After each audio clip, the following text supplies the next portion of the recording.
Hey guys, Tony here, and today I'm gonna teach you how to maximize your Starship's upgrades. All right, we're gonna talk about arrangement and placement. So let's just briefly talk to this guy here, and so that I can show you all the possible upgrades that you can install on a Starship.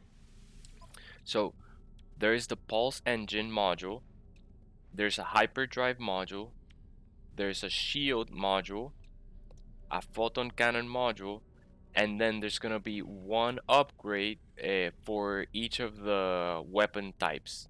I suggest you only install one extra weapon. Also notice that the rocket launchers do not have upgrades for sale. So the C classes are always available, and then A and B and even S are randomly available. In this case, there is no S class upgrade available. I'm gonna buy one photon cannon because it's the only thing that's missing on this starship. So here we have a fighter starship that I have already maxed out, except for that photon cannon upgrade. All right, and what I'm gonna do is show you how I arrange things and why. All right.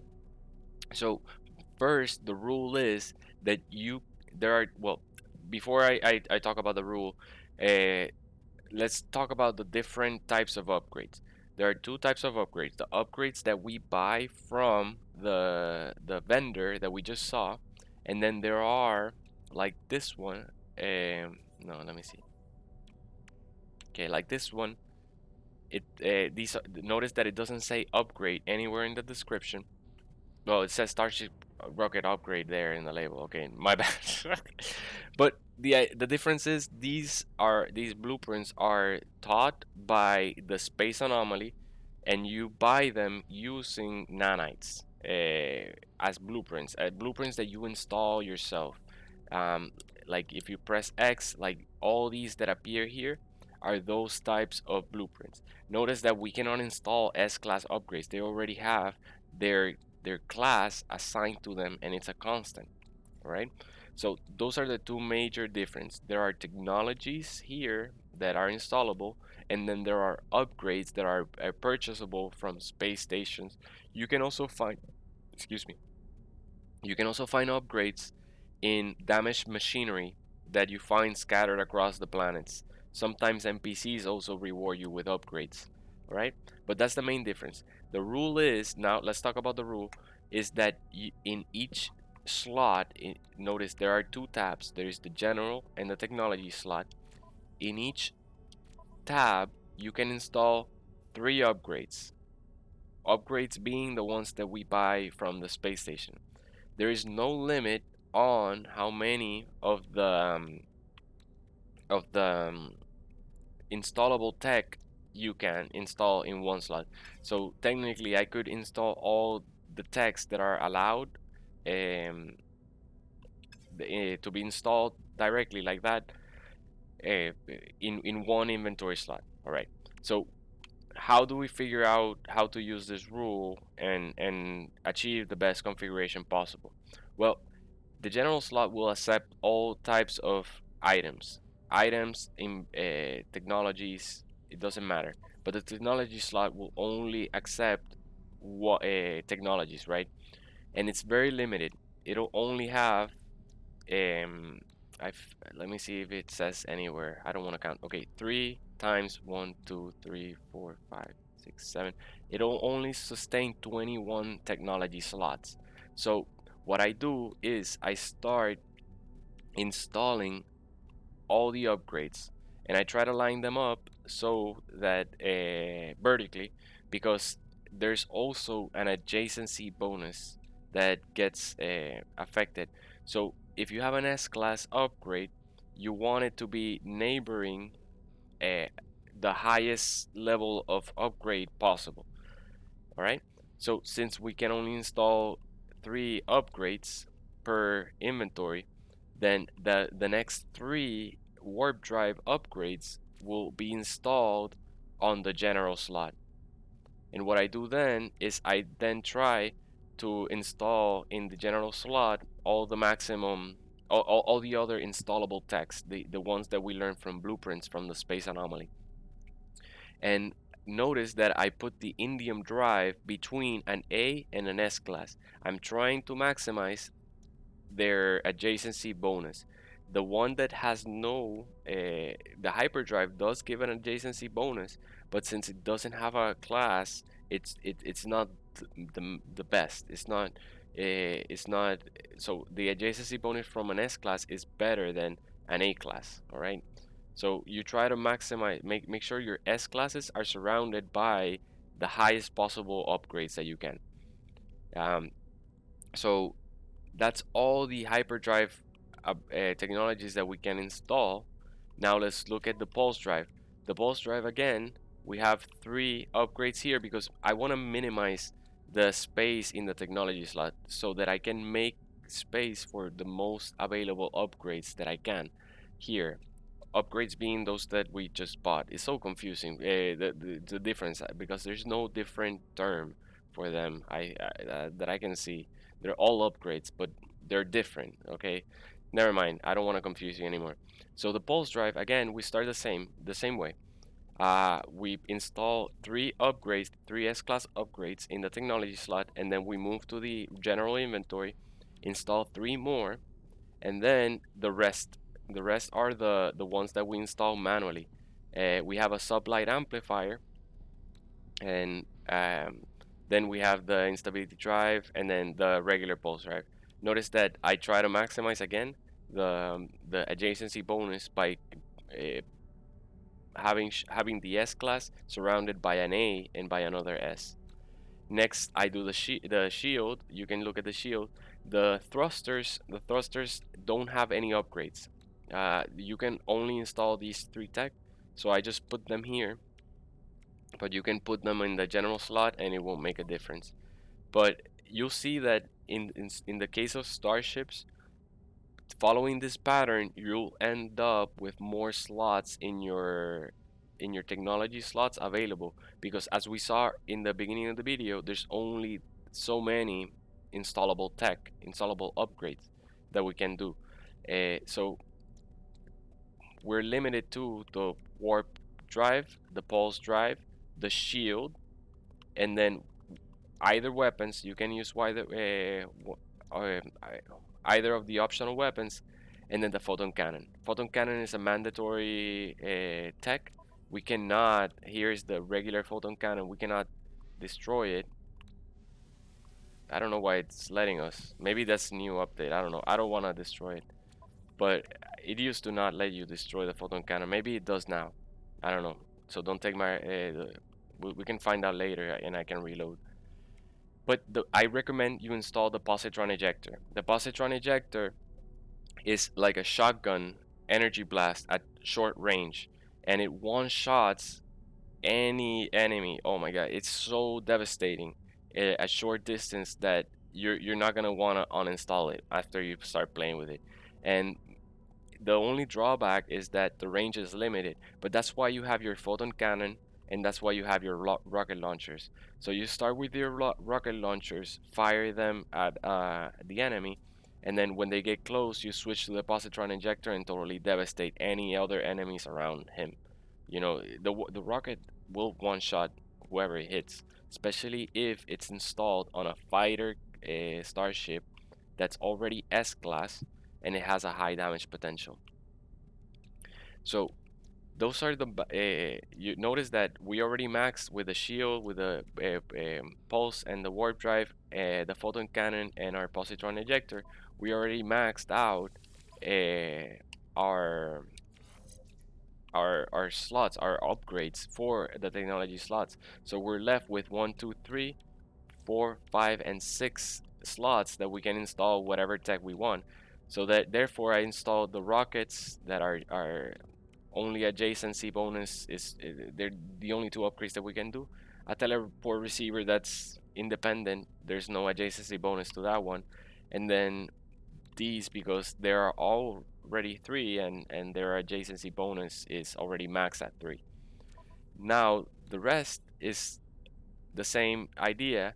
3 upgrades for each of the technologies, for shield, positron ejector, and then all the other optional installable upgrades that you find. And then keeping in mind that you want to have them surrounded by the best possible um, upgrades. So an S class, like what I mean is, I wouldn't install the force shield directly next to the S class, because if I have available a C class, that's even better than a no class. Okay, and same here with the positron ejector. I wouldn't have the positron ejector next to a S class, because I have already a fragmented supercharger B class here that will give me a bit more adjacency bonus. It's minor, and everything at this point one shots everything, so it's not that. But if I know that we like me, I like min maxing, so I'm sure I want to show you all the things. I also keep a little bit of pyrite so I can refill my pulse engine. You can use uranium to refill your launch thrusters, and I suggest you invest in warp hypercores so that you fully recharge your warp drive. I usually keep them in my high capacity inventory so that if I switch between starships, I don't have to worry, oh, where are my hypercores, you know? They're not scattered throughout all my ships, but instead they are in my person all the time, in my character all the time.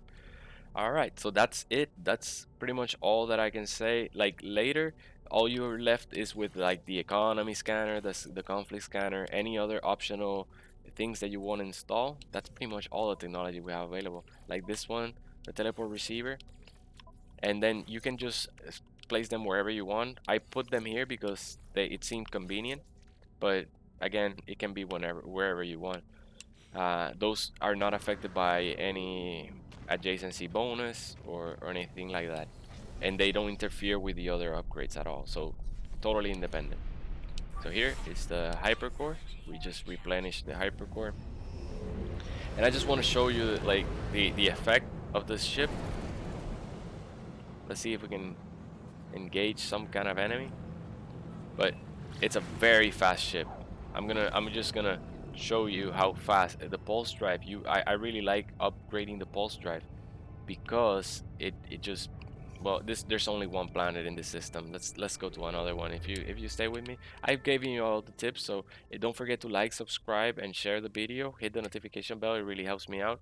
But I'm just gonna demo this plane now, so if you want to see that, you're welcome to, and show you how good a ship can get after it's fully upgraded. And I used to underestimate the pulse engine, and now I want to show you why I like it so much. It's so quick. You know how sometimes you're traveling from one planet to another, and it takes 30 seconds to get there, 40 seconds to get there, and you're encountering pirates all along the way. The pirates are intercepting you because your ship is so slow. At the same time, when you try to get away from pirates, you're having a really hard time doing so. Oh, look at this slush planet. Purple atmosphere, blue grass, and red ocean. It's has high sentinel activity, so let's not bother with that. But alright, okay, here we are. This planet is pretty far away, right? So let's see how quickly we can get there with our upgraded pulse engine. 14 seconds, almost half the time that it usually takes. Usually it's like 30 seconds. And I know because I just started a brand new playthrough, and I'm streaming it on Twitch. So if you want, just go follow me there and say hi whenever you see me online. I would really like that. But I feel the difference is what I'm trying to say. Now that I'm on a unupgraded ship, a very slow ship, I can tell the difference of warp of using the an upgraded pulse engine. And I think if you this oh yes, okay, fighter ships have a high maneuverability, and the maneuverability affects the speed of the pulse engine as well. So it's not just how quickly you can turn, but it's also how fast your pulse engine is. All right. So let's see if we can find enemies anywhere. Oh, I know how to. I know how to. We just gotta get the Sentinels' attention and then go up to space. Let's do that. Let's fight a Sentinel. You guys want to see that? You're gonna. Yeah, we can fight a Sentinel freighter right now. This is the best starship to do that. So let's try to find. I'm gonna just land for a second so that I can use a planetary chart. Yeah, my exosuit. And let's look for a manufacturing facility. Oh, sorry, I brushed the mic. Operations center detected. Alright, let's go and bring the pain. Here we go. Alright, 3 minutes, so we're gonna go up to space so that we can use our pulse engine and get there quicker.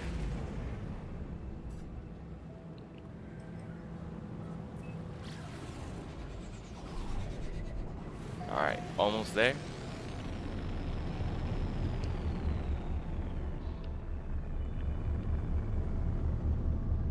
I don't think I have upgraded everything, so let's go ahead and close that door.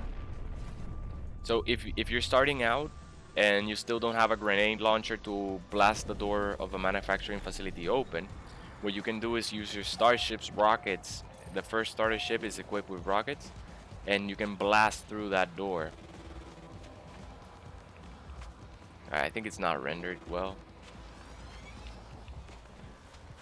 That's odd.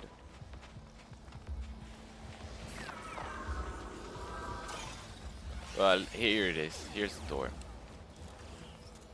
But if you have your rockets, it's very easy. Just shoot your grenades at it, and then you're good. Alright, we have the Sentinels' attention, but I wanna see this manufacturing facility. Let's see what it says. A backup procedure has come to a standstill. The system is archiving a huge amount of language data, but the system has run out of memory to allocate. Data process metal required to process. Okay, awesome. If you unlock the words, you're able to know what the terminal wants. So it says it needs metal. I can attach my multi-tool and provide extra space. I will require some variety of metal to re-engage the process. I use said rare metal, magnetized ferrite.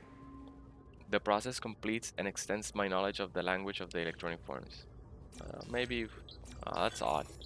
I thought the manufacturing facility would have taught us a blueprint. That was why I actually wanted it. I didn't care about the words. But maybe it's random. Alright? So. Oh.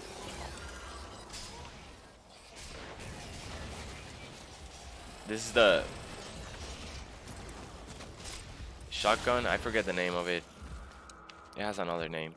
Alright, so now we have a 2-star. Reinforcements arriving in 10 seconds. Let's go up to space and it'll summon Sentinels that we can fight. There we go. You see? Reinforcements arriving in 10 seconds. I want to get out of the asteroid field.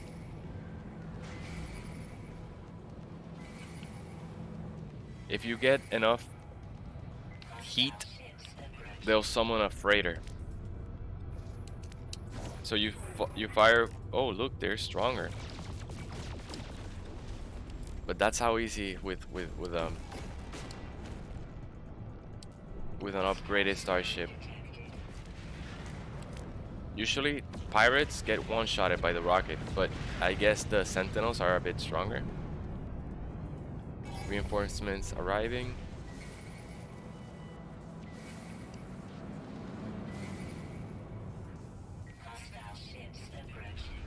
I think this one will spawn more. Yeah, brought 2. So I use, as you can see, I use the rockets first, then I use the photon cannon, and by the time the other one arrives, I can either shoot him a rocket or switch to the the positron ejector is my favorite. Just blast them out of space. No, more coming.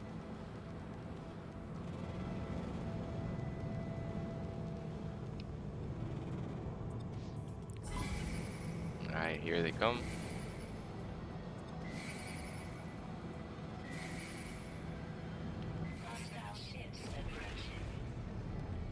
Where are they? What? They quit. They just quit on us. They said like, okay, we're not fighting Tony. I guess he's too strong. Well, we can do this. This is a good way of getting. You can do this at early game, and don't worry about the loss of faction. When you attack these freighters, you lose faction points. But the cool thing is that these cargo bots sometimes have frigate modules.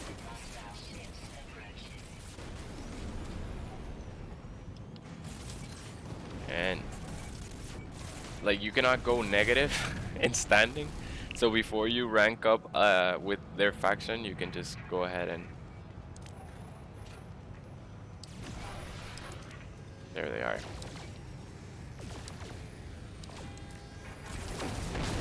Positron Injector is amazing. It's just one shot.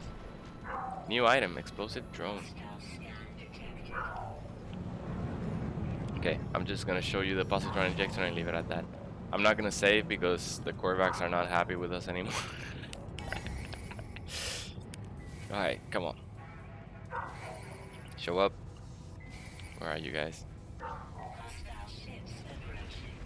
Alright. That's how easy it is. Positron Injector is amazing. Okay, so I suggest this configuration, but obviously you can play around and have fun. You know, try the other ones and see which one is best for you. Because notice, yeah, we need to be really close, but that's what we have the rockets for, or the photon cannon.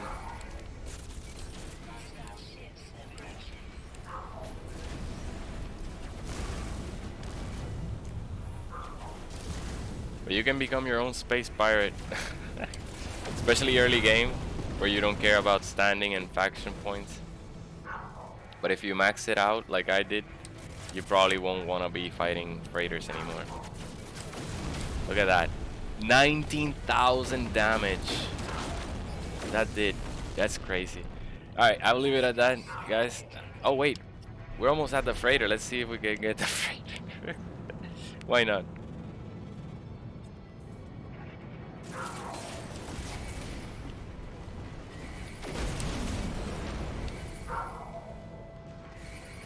They're really mad. And also, in the inventory management video, I explained how I have each starship dedicated to one thing, and the fighter is dedicated, has always an empty inventory slot, so that I can gather all these items as I'm fighting things like I am now. You know, as you're fighting pirates, don't use, like, what I mean is, don't use your starship your fighter starship to try to build a base or anything like that, because it's gonna be full of items that then it's gonna block you from gathering the items that these starships are dropping, Bugnium and all that stuff. So I have a fighter dedicated just to gathering the items from enemies in space, or frigates like these. Okay, we're maxed out. Yeah, we had to get really close.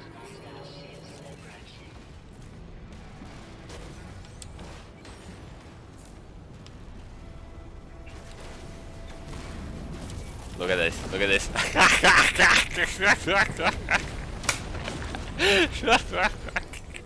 Send me the frigate. Come on, send me the frigate. I want to blow it out of space.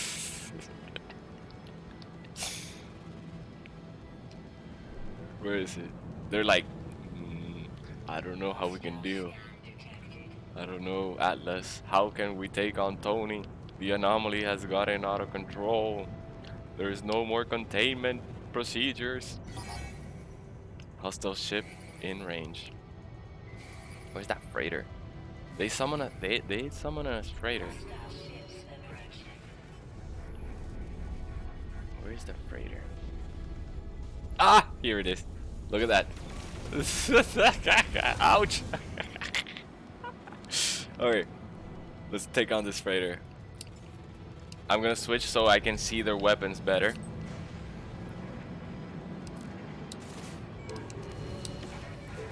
See? We're gonna take on their weapons. There's many weapons. And they hit hard.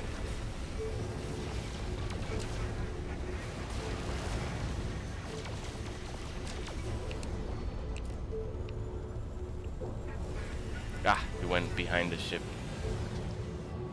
Then having upgraded your pulse engine will also let you get away from them quick. You saw how quick we were able to accelerate. All right, let's get these rockets. Photon, positron. I don't like this camera because it's very sensitive. Okay, let's get this one as. Oh yeah, that's how easy it is to take them on. Rockets, photon, rockets, photon. Oh yeah. What are you gonna do now, Sentinel? What are you gonna do now? Also, if you hire fighter starships, I mean fighter frigates, you know, like the freighters that accompany your capital freighter, then they'll fight for you. If your freighter is in the star system, they'll come and aid you. Nice. They're done. We deactivated this. This is right.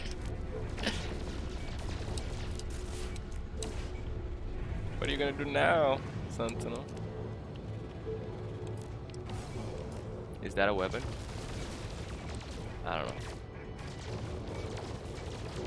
They're done. They cannot do anything anymore.